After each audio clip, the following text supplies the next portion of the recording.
Would like to call to order the September 4th, 2018 Cabarrus County Board of Commissioners work session. Welcome, everyone. First up on our agenda is approval of the work session agenda, which you all have before you, including the changes to the agenda on page 212. Do I hear a motion that we approve the agenda as presented? Okay, we have a motion and a second. Any discussion? All in favor, please say aye.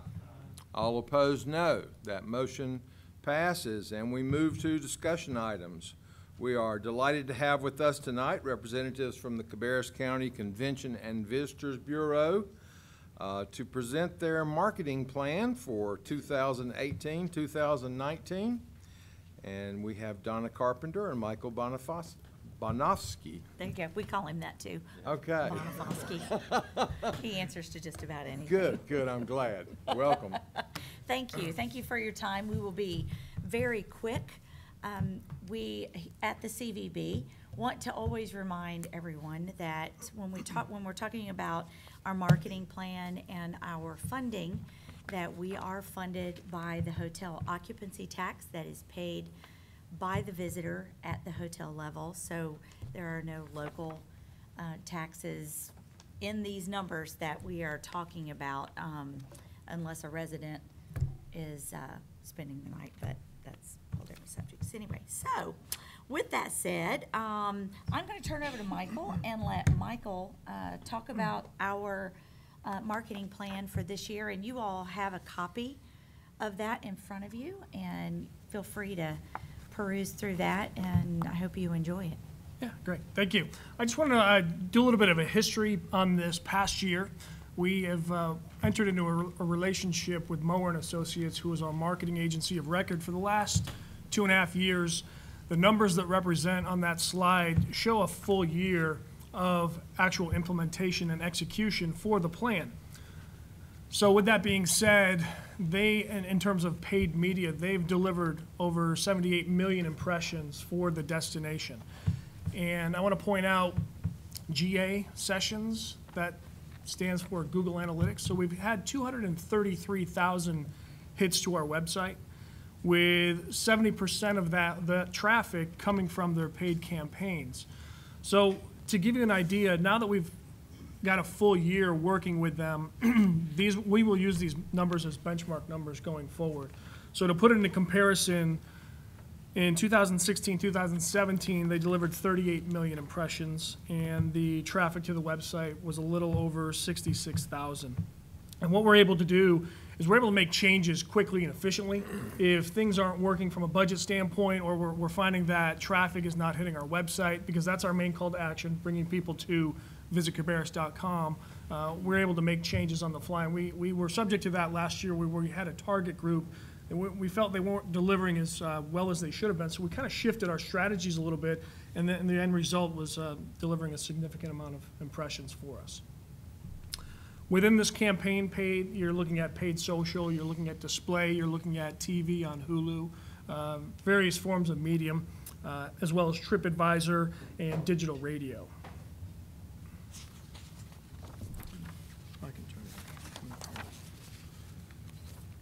So that's kind of where we've been. This is where we're going. So I want to highlight a little. Thank you. The actual marketing plan. So when you actually go through the marketing plan, we've identified 2 markets that we're going after. We've got a primary market and our primary target and a secondary target, difference being age demographic. We're focusing on adults 25 to 49, families with children. As you all know, we are a family destination.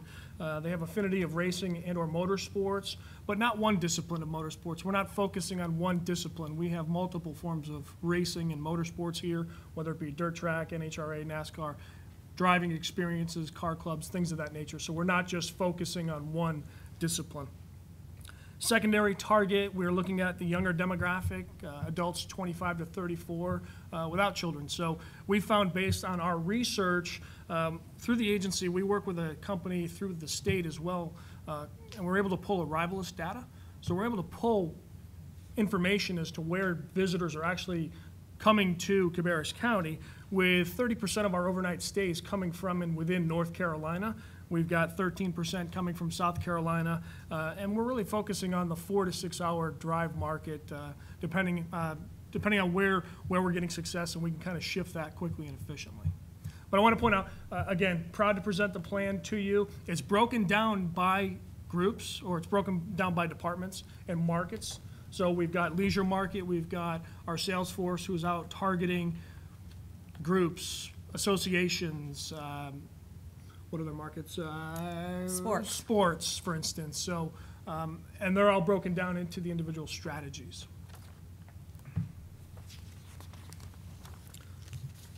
Okay, questions, commissioners?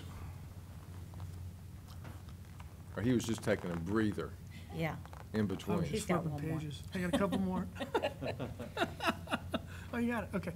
So this is what we're gonna look like going into the future. And as I mentioned, racing is still in our programming, but what we are gonna feature this year is I'm a Fan. And it can be I'm a fan of racing, or I'm a fan of shopping, I'm a fan of dining, I'm a fan of panning for gold. Any attraction that we have parlays into the I'm a fan, and eventually we want visitors to become a fan of Visit Cabarrus in Cabarrus County. But you'll see some concepts there from our display. Is this display? No. You'll see some display, you'll see some mobile, and you'll see some down below, some carousel ads for social media and Facebook. And lastly,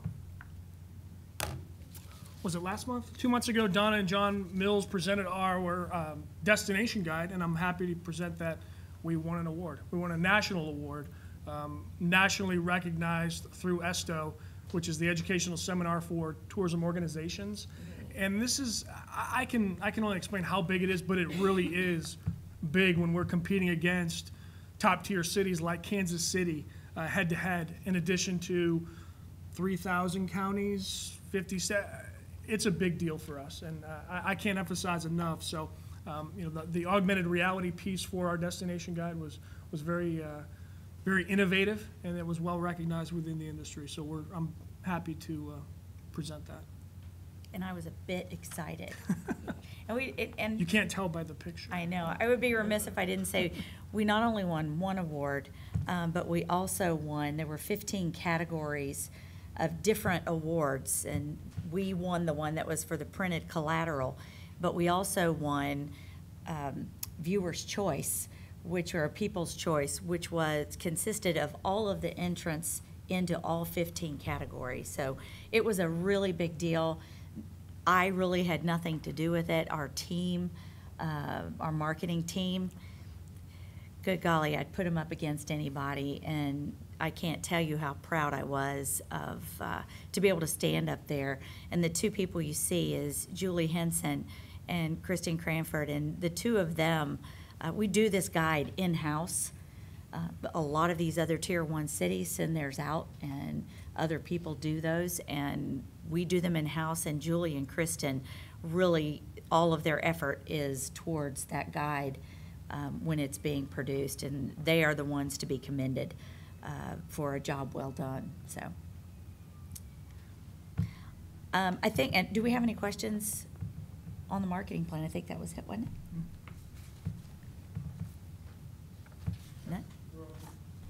No? What was the name of the organization that's doing the marketing? Mower. Okay, and how long?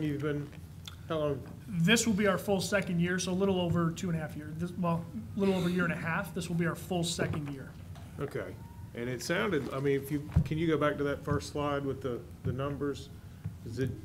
Oh, well, that's all right. There you go. Because it said, did you say that top left number last year was 38? Correct. And it's now 78? Correct, because you've got when we brought them on board, we were dark a little bit because they're learning the destination, and so we're helping to develop the strategy. So in that time frame, there was a little downtime, but the end result is, you can kind of see the benefit of doing it the right way and not just doing it.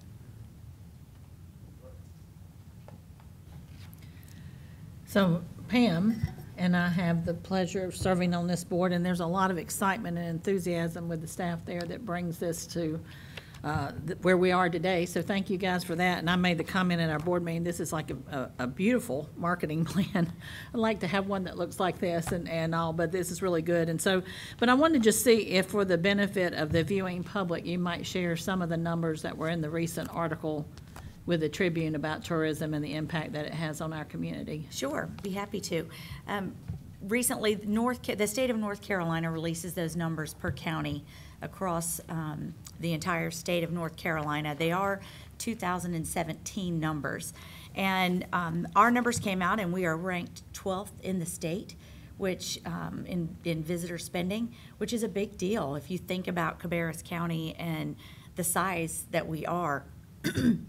Excuse me. And because of that visitor spending, each local household saved $489 in taxes this year because of that. And that's kind of our goal, is to make that number continue to go higher, so that not only that they're coming in and they're visiting us and spending their money, we want them to spend more of their money so that it does benefit our local residents by a savings in their taxes.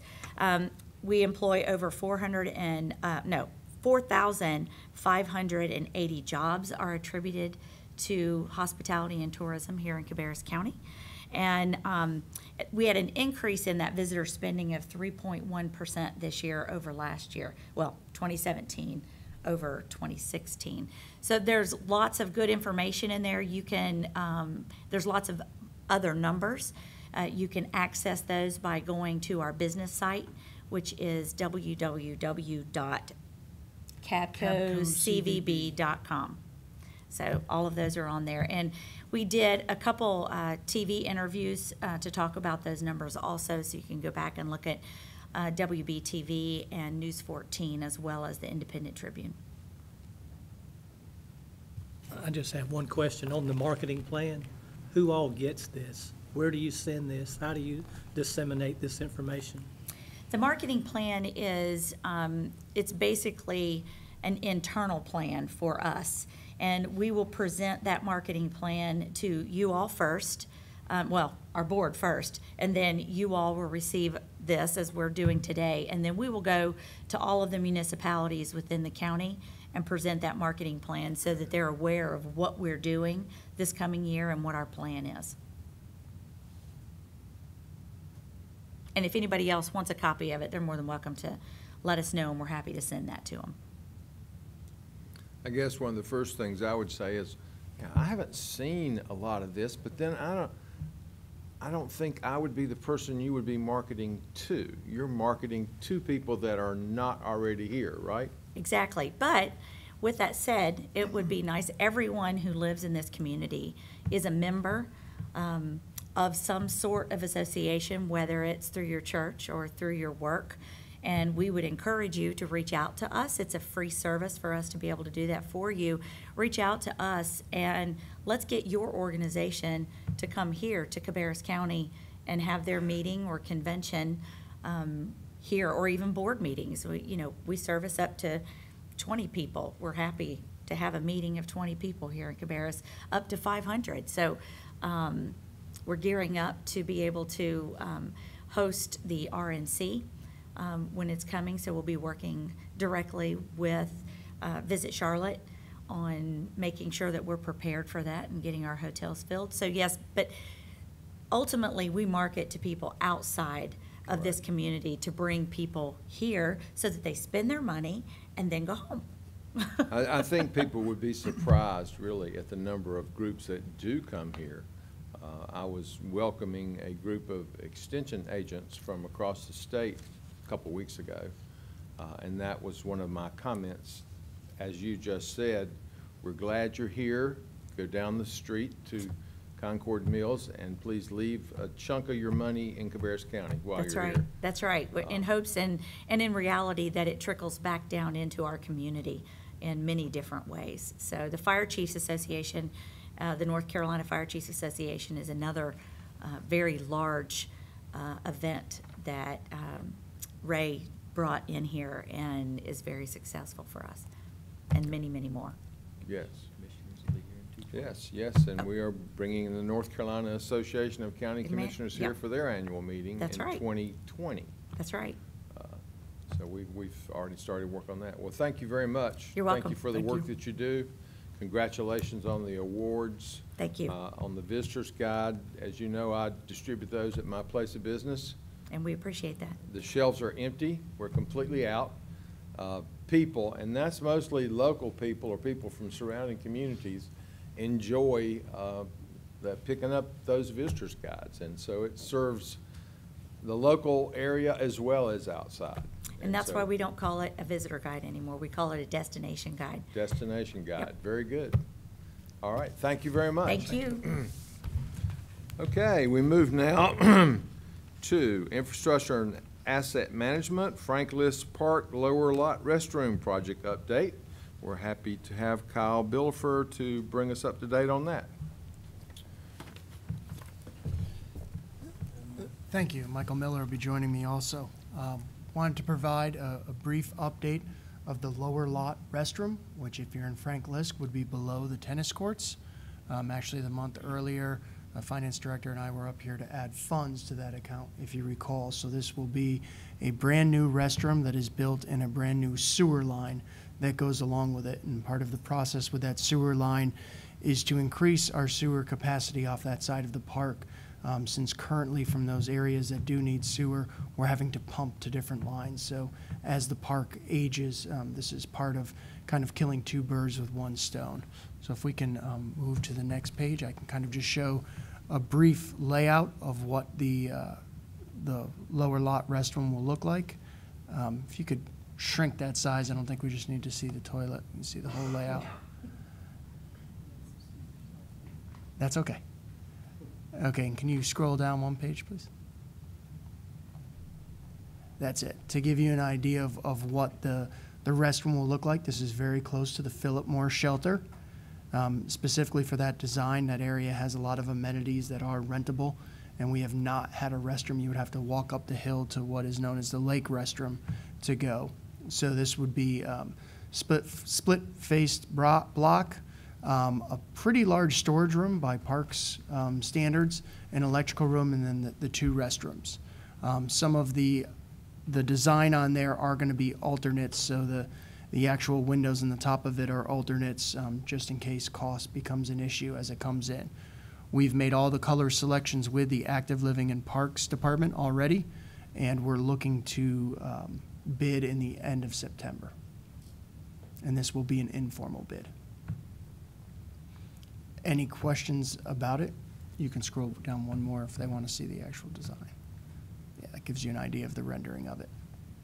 Very similar to what we have. The aesthetics of it will not be exactly like Rob Wallace Park where we did the exposed trusses.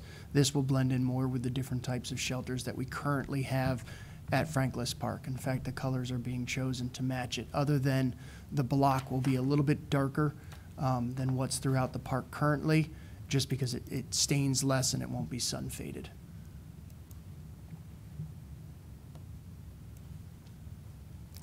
Any questions? Okay, thank you. Okay, thank you. Okay, and while Kyle is at the table, we'll now have him joined by Emory Ortiz for a Midland Library project update. Hello.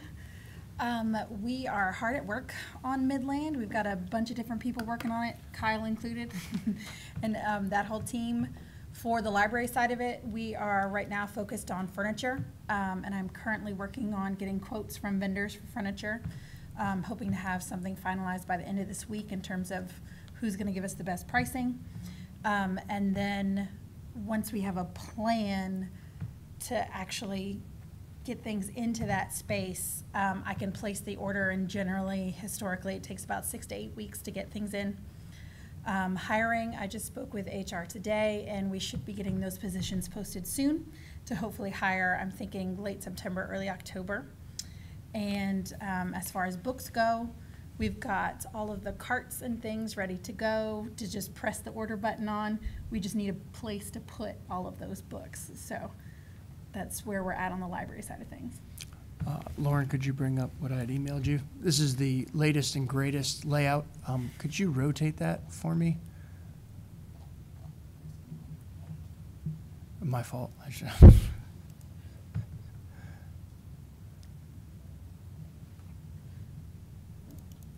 Okay, we'll keep that note for next time. We have worked with the owner and the town of Midland on the design. And we've, as of last week, we chose all the data ports and all of the electrical ports, so everything kind of meets exactly what we're looking for. I spoke with Construction Standards today, and they had just received these prints, so it now needs to go through the permit review process. Once that is established, I will reach out to the town of Midland, since the owner of the building is the one handling the actual upfit or the build to suit. We're not handling any of the construction, so I will request if they have a timeline. That's how we'll choose when and how to order our furniture. Since it can't sit at somebody's warehouse, it actually has to physically go somewhere. So that's what we'll work with the town on, to make sure that we have the furniture in on their schedule based on when they think they'll get their certificate of occupancy.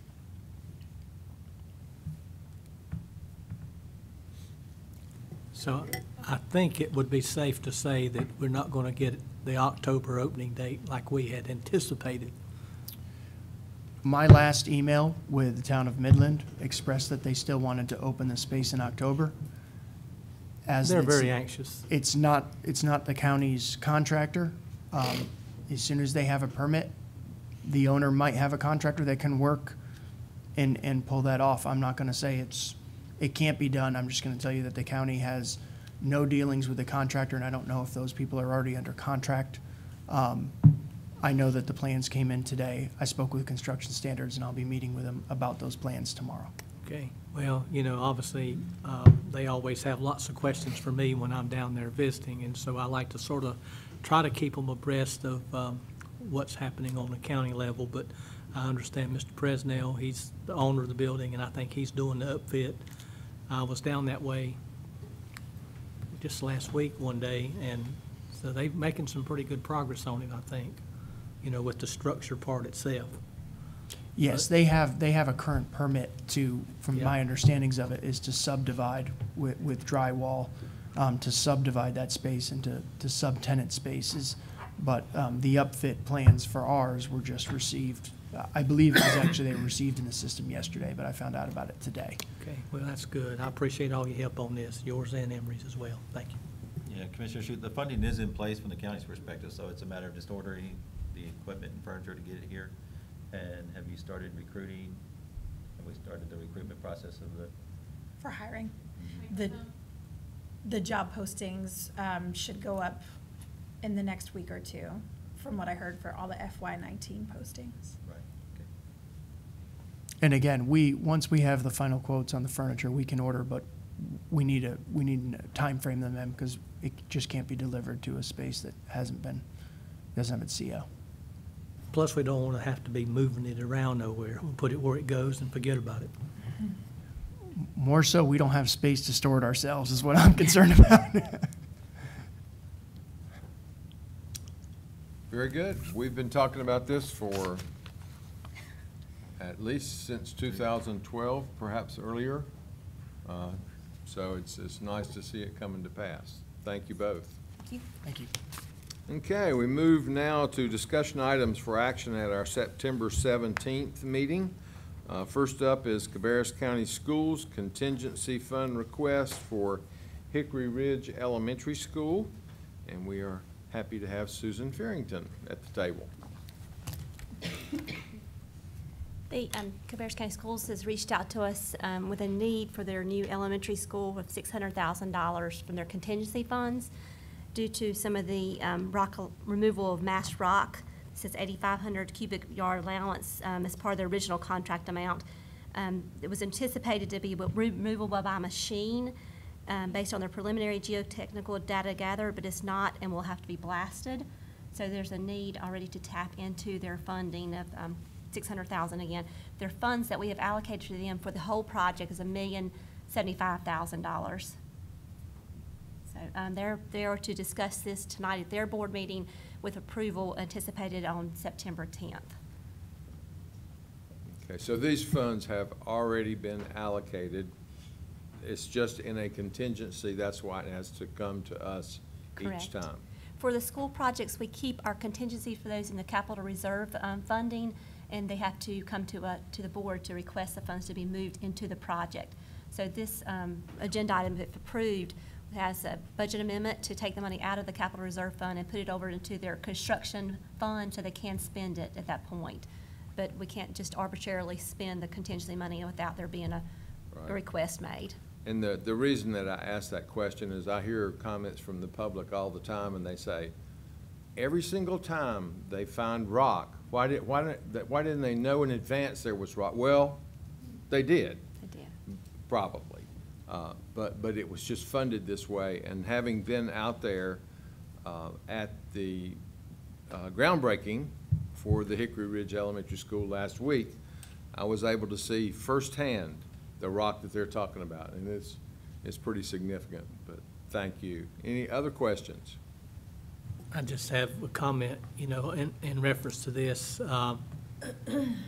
So the 8,500 cubic yards is over and above what they had budgeted, and of course, this money is budgeted money, as Chairman said.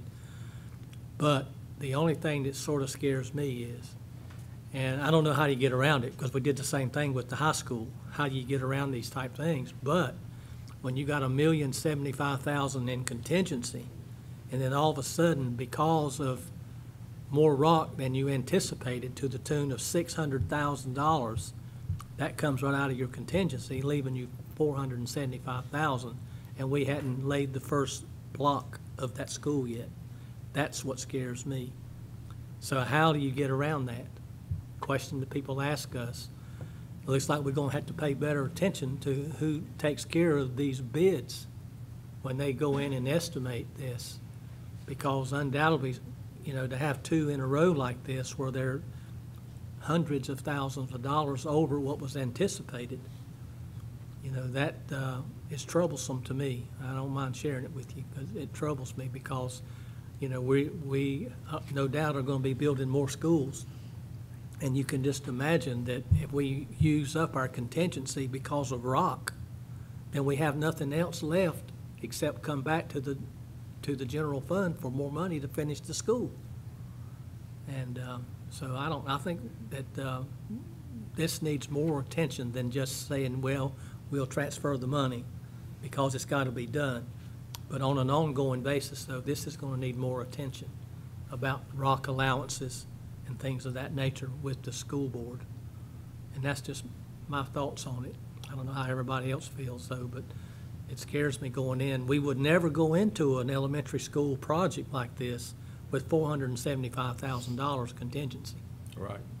Well, it seems to me that the solution is that they need to budget more for a worst-case scenario when they start out. Whether it's unsuitable soils or whether it's rock removal, as a couple of people that spoke at the groundbreaking last week mentioned, I think one of those was the architect, and said, look around us here, and it's a beautiful setting out there, but there's a significant residential area that's fairly new in that same vicinity.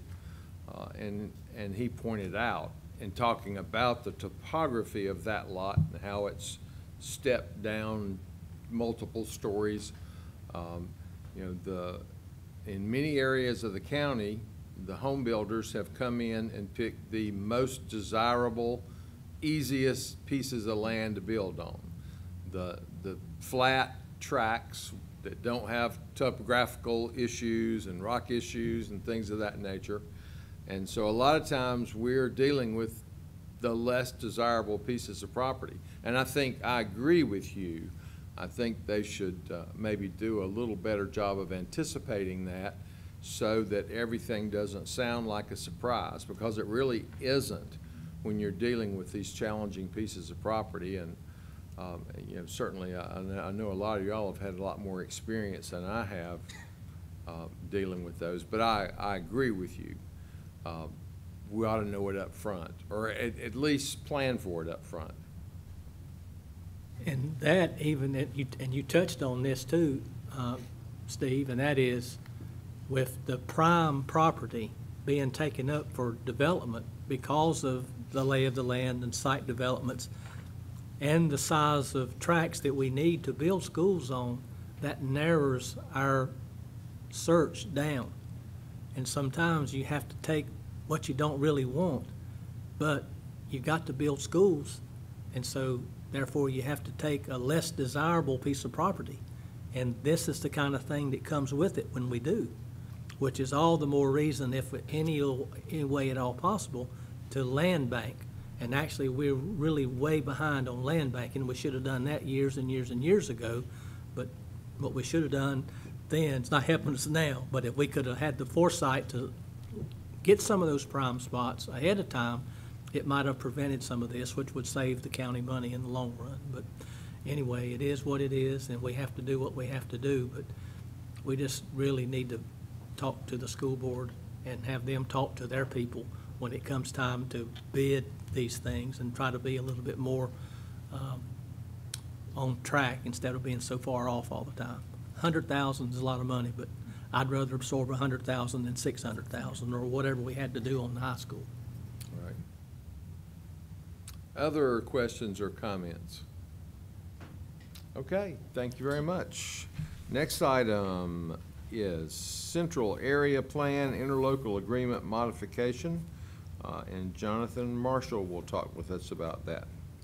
When the Board of Commissioners and the Concord City Council jointly adopted the Central Area Plan, it included an interlocal agreement, and part of that is there's an area that was to have services, public water and sewer services, and growth would continue in that area, but there was also an area where we were agreed together to limit extensions and connections to those public services, and that way to limit growth.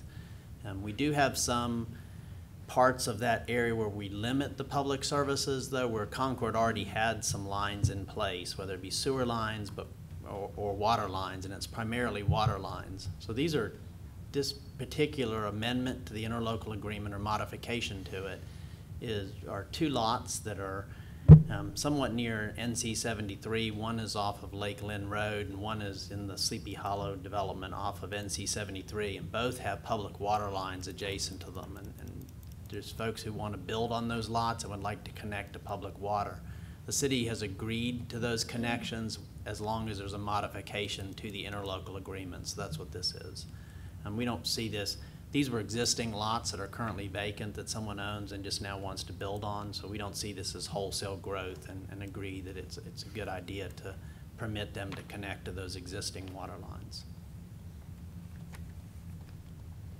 Okay, questions for Jonathan?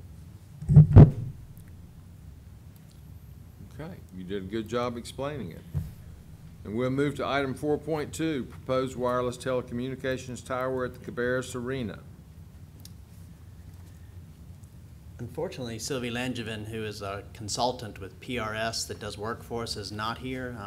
But Sylvie has, along with a group called Cell Tower out of Arkansas, has approached us again about building a wireless communication facility on the arena property.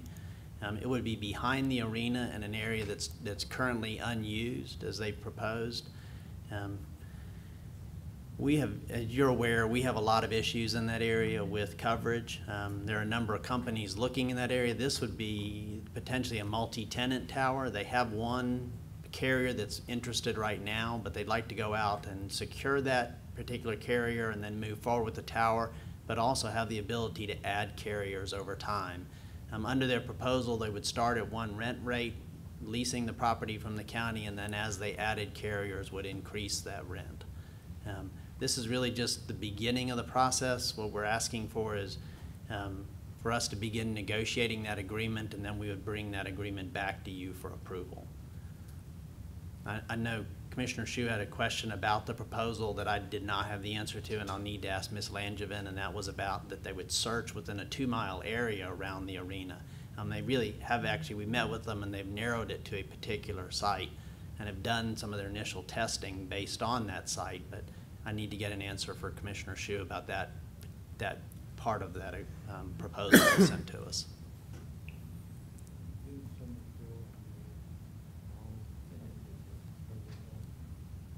Yeah, I Okay, think questions? Mr. Cook was asking a question I forgot to bring up.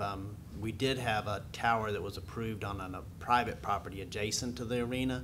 So we had actually dropped the initial proposal allowing, because, you know, we didn't want to compete with the private sector and a private property owner, but that tower has never been built and we continue to have coverage issues. So that's why we have been willing to entertain this and have met with them about building this. Well, we continue to hear challenges from exhibitors and others at the arena, so that would be beneficial for sure. And one of our specific questions, and I'm sure you hear this, is so many times when we're having trade shows out there, when we have the Home and Garden Show, obviously each one of those vendors have their own wireless payment systems, and those are the ones that we've been having the most difficulty with. And our own ITS department has helped us a great deal, so those work a lot better going through the internet in our building, but to be able to increase our coverage with the wireless communications would also help with that. Okay. All right, we move to item 4.3, reappropriation of funds for ongoing projects, grants, and commitments. We're happy to have Kristen Jones with us. Good evening.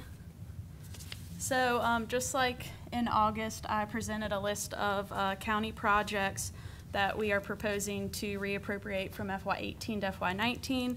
So this is the second set of projects. I believe it starts on page 49. Maybe I got off with the numbering, sorry about that. So just to give you a high-level overview, these again are projects that we're proposing to reappropriate from FY18 to FY19 in the amount of $593,213.15. If you actually scroll, I think 2 more pages down, it actually lists the projects. So the majority of the projects on the first page and a half are with our communications and our IT department. Then our community development department is requesting to reappropriate their grant funds associated with their Duke Energy grant. And then our human services department is listed on the last page, and they are proposing to reappropriate a portion of their funds that are tied to their various grants. So their special needs grant, their child welfare PPP grant, which is for their positive parenting program, and their SHIP funds, which is for the senior health insurance information program, and then their 5310 grant with the City of Concord for transportation services. So the justifications are there. I'll be happy to try to explain them in greater detail if you need me to, and you can see them subtotaled by their category in the amount of the $593,213.15. Is there any questions? Okay. Questions for Kristen? Thank you. Looks good. Okay, thanks. Okay, we move to item 4.4, Department of Human Services, fiscal year 19 Home and Community Care Block Grant. We're happy to have Anthony Hodges with us. Good afternoon. How are y'all doing today? If you recall, I was here in June getting approval for the fiscal year 19 funding plan for Home and Community Care Block Grant program. And at that time, I mentioned that we had heard that we were going to get additional funding, but we didn't receive the amount at that point. And since then, we did receive the amount of what we were going to get. And there's an additional $63,424. That's before the county match. And now last month on July 16th, the Home and Community Care Block Grant Advisory Committee met to decide how to allocate those additional funds. After discussion, it was approved to request that those funds be divided among four of the programs. And how it was divided was to add an additional $20,000 to medical transportation through our CCTS program, $20,000 through adult day health, $20,000 to home delivered meals through Meals on Wheels, and then the remaining $3,424 to housing and home repair. The funding for the other programs would remain the same that was approved in the original funding plan. And again, those plans would then also increase the county match, which is a 10% match. So we're going from a total of receiving $796,428 to now we'll receive $859,852. Okay, questions? Well, it's always good news to hear that, that it is increasing the services we can provide. It's going in the right at very direction. little expense to the county. Yes, sir. Great, thank you. Thank you. I'm going to stay for the next one also. Okay. Okay, next we have from Department of Human Services, Transportation Rope Application, and Anthony and Jessica Hilly. Welcome. Yeah, I'm staying, but Jessica's talking. Okay. Good afternoon. Thank you for allowing me to come before you this afternoon to present the FY19 Rural Grant Operating Assistant Program, which is the ROPE. The ROPE grant is administered by the state of North Carolina, and it provides TRIP fundings for the following programs: the elderly and handicapped, the employment, and the rural general public. The elderly and handicapped program, which is EH, this year we are allocated $98,650, and there is no match required. For the employment this year, we are allocated $41,683, and there's no match required for that one. The rural general public, or the RGP program, we are allocated $67,982, and there is a 10% match. However, the state allows us to use our fair revenues for this match. The total grant amount is $208,315. I could not get that out. There is no public hearing required for this grant. We're asking that you accept the grant and adopt the associated resolution. On the rural part of this, where it says, so like for elderly and disabled, what are the guidelines on that? Are there only certain parts of the county that are eligible for that, or is that for anyone? That's for anyone that meets the requirements as far as elderly, 65 and older. So they do not have to live outside of a municipality or anything of that nature at all? No, sir. And so that's for 65 and older, and is that where the funding for the workshop participants? I think that's a separate That's a entity. different grant? Yes, sir. Okay, okay. Okay, other questions? Just Very give good. you- Jessica Yes. is one of our newest supervisors up there. She sort of took over and ran the place for a while the director was out, and we had some other turnover. The assistant director left, and Jessica has ran it while they were gone, and she has been promoted now to full-time into the supervisor's position, and she's doing an excellent job. So I want to let you know that she's doing an excellent job, and let everybody on TV land that you're doing an excellent job, and we thank you. Thank you. Thank you. Thank you. Thank you.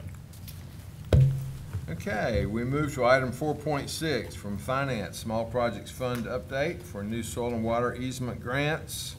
Pam Dubois and Kelly Sifford and Susan Fearing. Kelly's here with me to help with the new easement grant. So what we're doing, we have a new budget amendment and to do three things, and we have a project ordinance also. But first of all, I'll let Kelly explain the easement, the new easement. So we have the closeout of three of our projects on here, and we have requested to move some of our money from our activity side to our side that does the legal and the surveying and all that.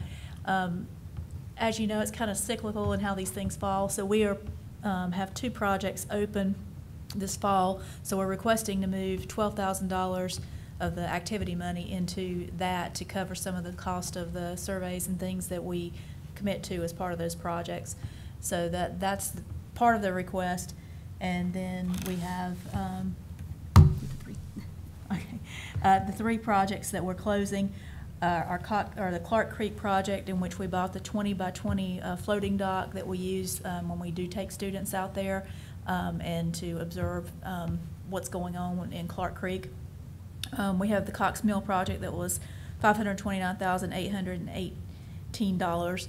With that, we did a constructed wetland to be able to filter out some of the bad things that were going into Clark Creek to protect the heron rookery there. So that has been completed. And then as well as Porter 2, the second easement that we did there, this is closing that out and wrapping that up. Oh, and, okay, and Hill. And so we did receive funding for all of our Hills projects, so this places the $116,000 that we would use to purchase that easement into an account. We've got the contracts in place, but we did not set up the account at that time, so we are now looking to set up that account and pursue the federal funding. So with all that being said, we have one budget amendment and a project ordinance. Doing all of those things. Okay, questions for Kelly and Susan? Okay, thank you. Okay, we move to item 4.7, from Finance, write-off of ambulance receivables for fiscal year 2014. Each year we come to you and want to write off 1 year worth of receivables that we have determined to be uncollectible for our for our ambulance system. This year we're bringing to you the fiscal year of 2014. The amount is $1,146,625. Just to let you know, the previous year that we wrote off last year was $1,037,000. So each year it is still like a lot, but we also have revenues at anywhere from $5 million to $7 million during the past 4 or 5 years. So it is difficult to collect this revenue. We do have an outside billing agency that does a good job, but then after so long period of time, it comes in-house, and the people at EMS will do garnishments and debt set-off, and just to try and get some of this money into the county. But after 3 years, plus the current year, we have determined it's time to write it off, because just to give you an idea, during the first year, we'll collect about 56% of the billing. The next year, about 15% of the balance. And then by the third year, it's about 1%. So by the 4th year, it's time to write it off our books. And these, in most instances, are uninsured individuals. Most of the fees, I'm assuming, are covered by insurance, Medicare, Medicaid. That is correct, and a large percentage of this would be uninsured. It gets into people, not meeting deductibles, and there's just a ton of variables that affect this. Our billing company that we contract with and our in-house assistants that help us do a phenomenal job. Our annual collections are right around 72 or 73%, which exceeds the national standard by 10 or 12%. They're in the national standard is 60 to 61, so we're doing a good job. Unfortunately, it's just can't be 100%. Right. And when somebody calls for an ambulance, you don't run a credit check on them before you transport them. All right. Okay, questions? I do. I don't know if it'd probably be Jimmy better to answer this with Jimmy, and that is, of this 1.1 million that we're writing off, with some other things that we're working on, wonder how much of this 1.4 million is drug related. What I mean is opioid overdoses, emergency room department visits, which I guess all of them are. Right. But that were drug related. That would be a difficult question to answer. In 2014, we weren't seeing the increase that we've seen in the past couple of years in the opioids and in the overdoses and stuff. So I don't know that number, but it is something we're probably going to have to address as the clock ticks on and we get into looking at FY16 and 17 and when we are dealing with the outbreak and the larger problem. Well, I totally agree with you, because although our situation in Cabarrus County has got better with emergency department visits, I believe you can verify that. Absolutely. It's better. And but we've suffered for the last 2 previous years, though, where that it was one level and then it went up a tremendous amount. Of course, we hadn't got to those years yet for write-off. Right. So if we don't have a way to track that, we surely are going to need to have a way to track that so we can contribute a certain portion of our write-off that might at some point be recoverable through some means. Right. No, that's an excellent point. Yet to be determined. That is an excellent point. It's something we need to look at. I agree. So that's just my comments, Mr. Chairman. Other questions or comments? Okay, thank you. Okay, from Planning and Development, Home Program Caper, and welcome back, Kelly Sifford. Thank you. Unfortunately, as you all know, we kind of discussed this a little bit last month. We have not had any activity in this year as we've been trying to get the Prosperity Ridge project off the ground. I did get an update. They are anticipating a late October closing. They are in their due diligence period with their investors right now, providing the documents that they need. The site plan has been approved by the City of Kannapolis. They have submitted construction documents to our staff to be reviewed. They are looking to begin construction in November, taking 1 year. I had discussed with Katie, and Rich will be seeing soon. We need to update our agreements that we had with them for their investors, so we'll be taking care of that in short order. So that is the update, and as you know, this report says 0, and that's hopefully next year it'll look a lot better. Do you have any questions? Okay. We do need to hold a public hearing at the meeting. Okay. Okay, questions for Kelly? All right, thank you. Thank you. Okay, we move now to Sheriff's Department, contract approval for radio network Ethernet backhaul, and County Manager will talk with us. I'll introduce it, and if you have any technical questions, Sergeant McGee over there can handle those. I know he's excited about that. So we are in the process. We've been working on this for about a year now, trying to get this in place, and we're asking you to approve and accept the proposal from Motorola to accept the required upgrades to the Cabarrus County Radio Communications Network. In order for us to move forward into the future, we need to have these changes in place by the end of, not this fiscal year, but the next fiscal year.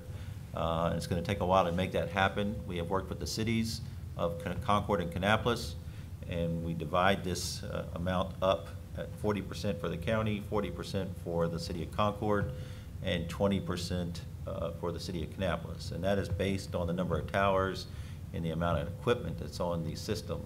And that is also contained in your interlocal agreement with those two cities when we joined the regional radio system. So the actual equipment and the process of is $393,840 plus an additional $16,000 for a total of $409,840 total for Cabarrus County.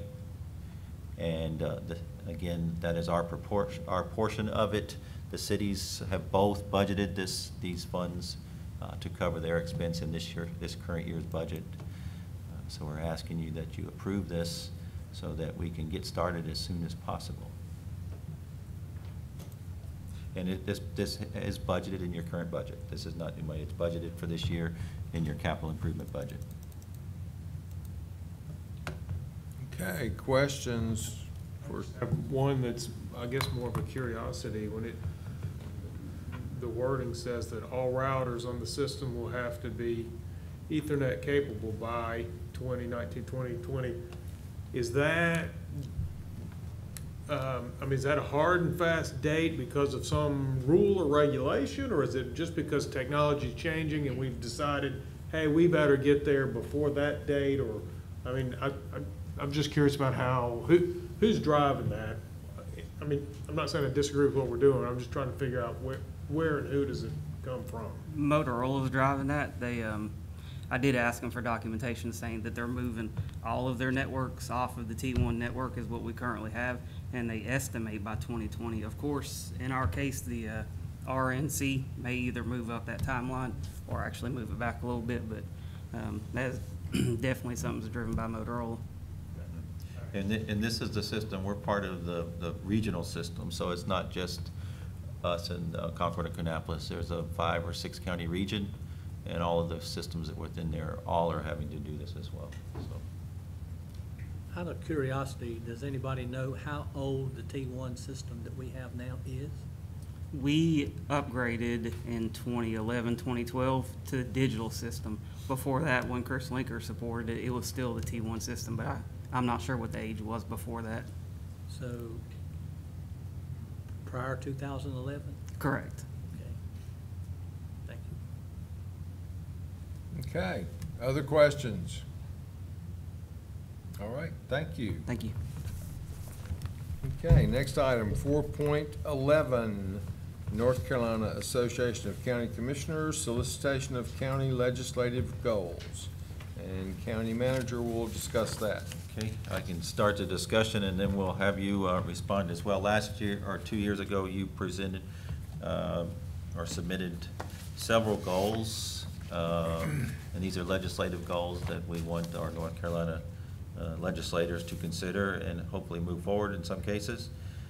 We submitted on September 2016, 27 goals. And they were related to sales tax flexibility, land and water and air conservation, the restoration of library funds, unfunded mandates just across the board, human services, and some of the Medicaid and the reporting requirements, and then also the Board of Elections and and the ability to expand or decrease the number of precincts, and the size of those precincts, and then of course the tier system that the rating system that we've talked about for the last couple of years. So I have given you each a copy of that submittal.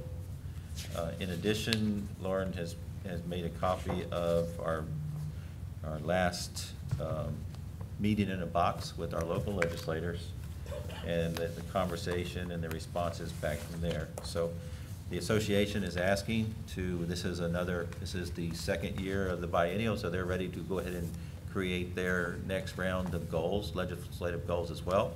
So they would like us to have these to them by the end of the month so that they can include ours in their presentation later in the year when they bring all of the county commissioners, or at least a representation of all of the 100 counties together, and they vote on the goals of the entire association.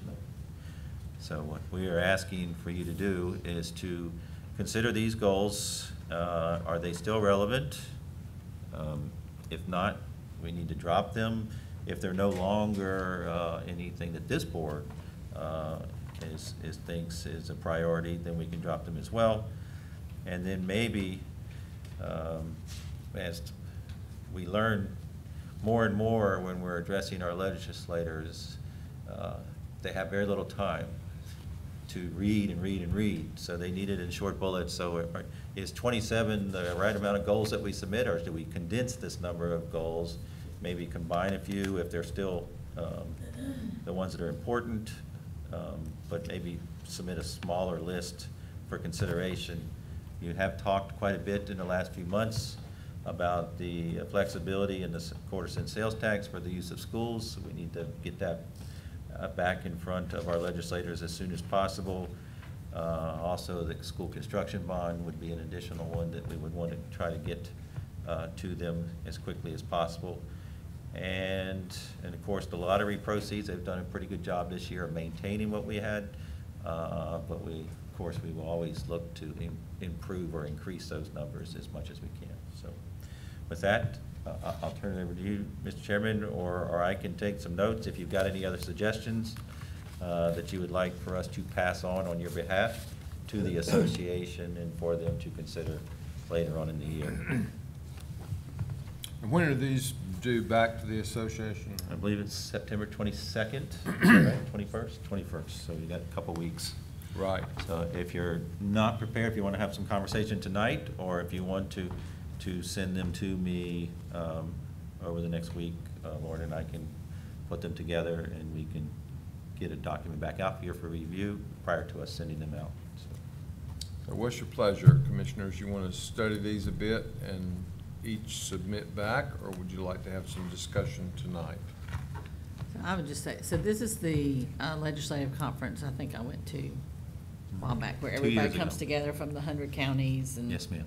So obviously there's a lot of goals. If every county has 27, then there's 2,700 goals for them to get down into a manageable number. So is there any value to us maybe sending in our top 5 or 10, like at least prioritizing our top 10 and then having the others if we want to do it. But we know that Sure. our 27th, now I guess if our 27th is somebody else's, whatever, that it might average up and get up the ladder. But I would think the sales tax and the state school bond would be 2 of our top 5s for sure. I don't know. But I just, 27's probably not going to get anywhere, but I think it's fine to send them all, but maybe prioritize what our top 5 to 10 are. Well, I certainly agree with you, and like our number 1 on this one was a request federal and state legislatures to stop passing on unfunded mandate programs to local governments. Well, that one probably ought to be last. It might be first in importance, but it's on there every year, and haven't seen that it's made a significant difference in the outcome. So I would agree that that we prioritize top 5 or top 10, and that doesn't mean we can't include the additional ones. It goes through a pretty exhaustive process. I know you and I and county manager attended a session in Raleigh, I guess 2 years ago, where they take these goals that come in from all the 100 counties, they divide them up into the steering committees, and then each of the steering committees, the current existing steering committees of the association, then meets to boil down those goals, and then it goes back through another process, I think, even before we have our legislative goals conference. And then I think Commissioner Shue was our voting delegate 2 years ago. And so we spend a couple of days as an entire body going through what's already been distilled down one time and distilling it down even further.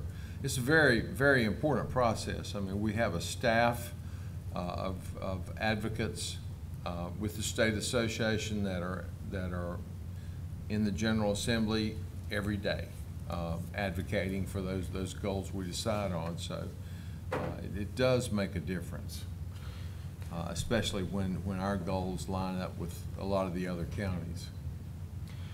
Have any of you thought about, you know, there's a couple of those 27 that are related to election precincts and the size and the number of those precincts. Is that still a priority? Do you think nothing's really happened as far on the state level? Any movement one way or the other on that? Is that something that you would want to stress? You can think about that. Of course, we always want to continue to encourage the conservation and to keep that funding coming through that for our land and water. The tier system, we've talked about that for a lot of times. I think I would encourage you to consider keeping that on the list. And for those that are listening that don't understand, is that the counties are ranked in the tier systems of 1, 2, and 3 based on size, population, and all sorts of other income or factors of those who live in the county. And right now, Cabarrus County, we are a tier 3 county, and that is considered a wealthy county. So that eliminates us to qualify for a lot of the state and federal funding that's coming down.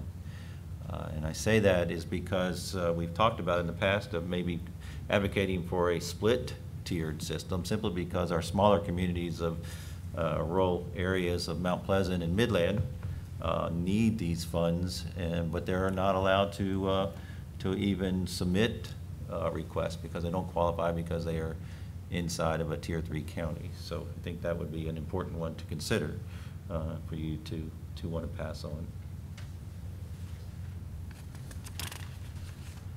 My thoughts on it while we're pondering over this is similar to what Chairman Morris and Commissioner Honeycutt said. Maybe this board can condense this 27 down to, say, 15, and then when we come together the next time, maybe even condense it down further to 10 of our top priorities. I'd like to see if there's, and I didn't see it in any of these 27, would be requests, and this would benefit all counties that have opioid problems. It's a heavy expense, and we'd like to maybe try to seek some assistance from the state to help us fight the opioid addiction problem. And like I say, it just doesn't just affect us, it's affecting everybody. And so we could put that in there. I think that's a little bit more important than some of the things we got listed here. And so, but we could between now and when we meet again, get our top 15 to the county manager, and then if we want to condense it down further, we possibly could. And that's just my thoughts, but I agree with whoever said that the legislators don't take a lot of times to read all of these. I think you said it, Diane, about getting so many to look over. And some of them are repetitive from county to county, but if we could be more specific with our request, and this is the way we get things done for Cabarrus County through our legislators. And so it's so important that we be on the same page when we send stuff to them, so they'll know what they're working for us. Right, and I think this is kind of the basis too. I mean, this will formulate the goals for the entire state.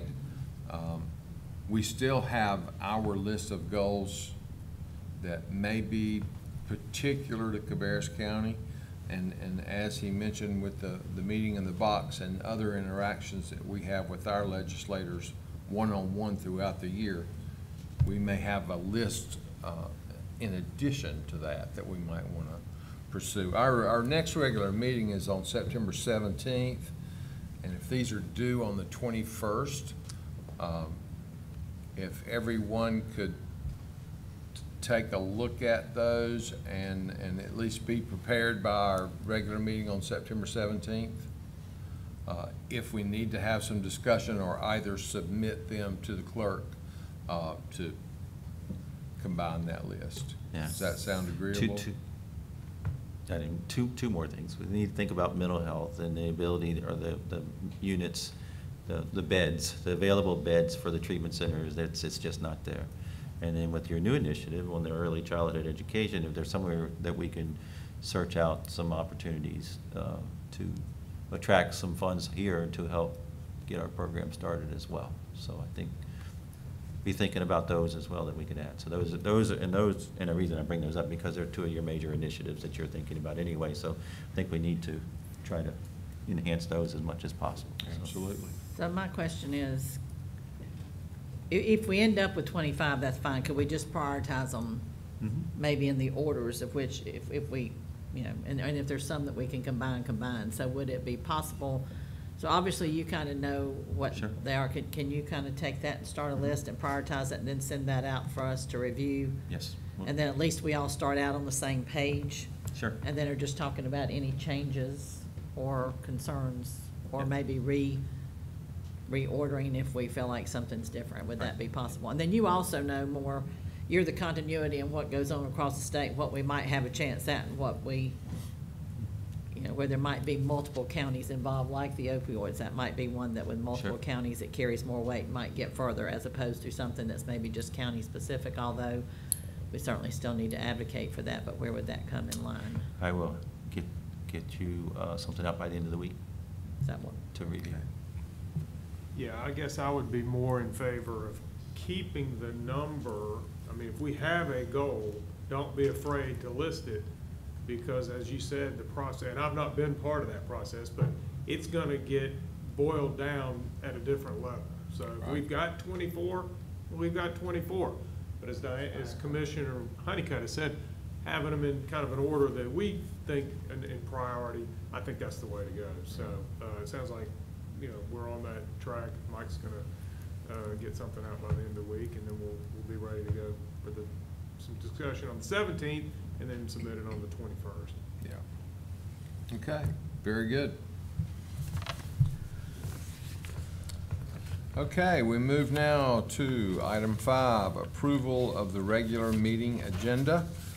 You have that on page 207 of your materials. Do I hear any changes that anyone feels need to be made to that agenda?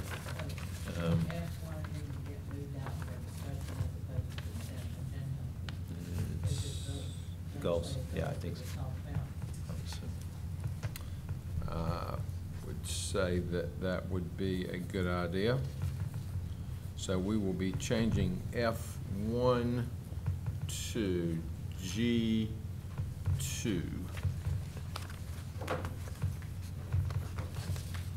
Okay, any other changes? Okay, if there are none, I would entertain a motion to approve the regular meeting agenda as presented with one change, moving item F1 from the consent agenda to G2 in new business.